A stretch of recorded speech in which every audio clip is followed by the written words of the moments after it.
अस्सलाम वालेकुम। कैसे हैं आप लोग तमाम मेरे देखने वाले। अल्लाह ताला सबको खुश रखे, आबाद रखे। अल्हम्दुलिल्लाह आपकी दुआ से मैं भी ठीक ठाक हूँ। और अभी सुबह के 11 बज रहे हैं। मैंने घर का काम स्टार्ट कर दिया है और अभी यहाँ बैठे हुए थे। रमज़ान बैठे हुए हैं, रमज़ान की पूरी टाइम चेंज हो गया है। और आज की रेसिपी में मेरे को जल्दी खाना बनाना है क्योंकि आज जुमेरात है, ताकि मेरा खाना टाइम से पक जाए। मैंने आपके साथ शेयर करती हूँ कि मैंने आज क्या बना रही हूँ। ये देखिए, आज मैं बना रही हूँ शामी कबाब, बीफ के शामी कबाब। मैंने गोश्त को बॉइल करने एक पानी निकाल दिया था। अब इसमें हम डालेंगे, देखें दाल को वॉश करा है और हमें 4 से 5 जगह लहसुन के हैं, वो भी हम डाल रहे हैं। हमने दाल इसलिए साथ डालना है कि गोश्त के साथ साथ हमारी दाल भी गल जाएगी, टाइम वेस्ट नहीं होगा।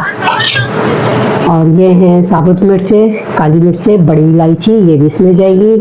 और थोड़ा सा साथ में डालेंगे नमक।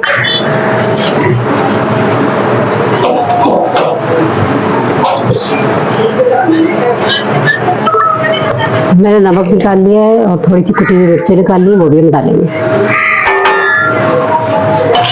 और एक चूल्हा तेज कर देते हैं ताकि जोश आ जाए इसमें। और थोड़ा सा मज़ीद और पानी डालेंगे ताकि गोश्त गलने में टाइम लगता है। चलिए, जैसे हमारे ना ये दाल और गोश्त गलता है, हम दाल को पीसेंगे, वो भी आपके साथ शेयर करेंगे। और साथ में भी मेरे बर्तन देखिए कितने सारे रखे हैं। अभी मैंने बर्तन वॉश नहीं करे, बर्तन धोंगी अभी मैं। ये देखें, हमारा सब गोश्त तैयार हो चुका है। मैंने पीसना भी शुरू कर दिया है, तकरीबन काफ़ी पिस चुका है, थोड़ा सा रह गया है। ये देखिए पीस के इस तरह लुक आ गया है। ये देखिए बाकी ये रखा हुआ है। और साथ में मैंने इसके साथ हरा मसाला भी तैयार करा हुआ है। जब टिकिया बनाएंगे वो भी आपके साथ शेयर करेंगे, बताऊंगी इसमें क्या क्या मिला है ना। चलो, थोड़ा सा मसाला रह गया ये पीसना, टिकिया बनाएंगे वो आपके साथ शेयर करेंगे। देखने इस तरह सिल पे अलग ही जायका आता है पीसने का।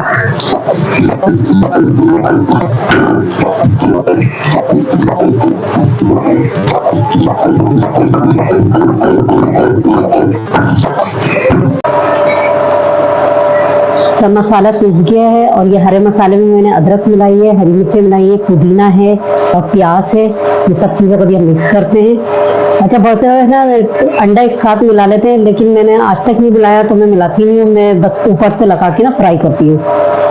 मुझे ये होता है कि लिक्विड सा या नरम पन ना आ जाए ना, इससे हम लोग लगाते नहीं।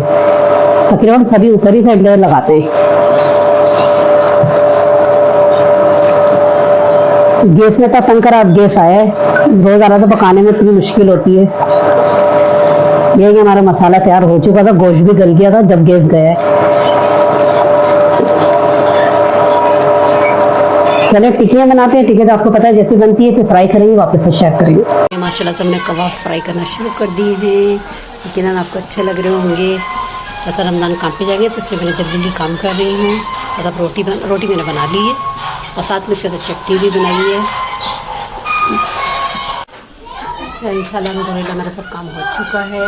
अब इसी के साथ आपसे आगे इजाज़त लीजिए। इंशाल्लाह नेक्स्ट वीडियो में आपसे मुलाकात होगी। अल्लाह हाफिज़, अल्लाह निगहबान। ये देख लीजिए मेरा कबाब फ्राई हो रहे हैं।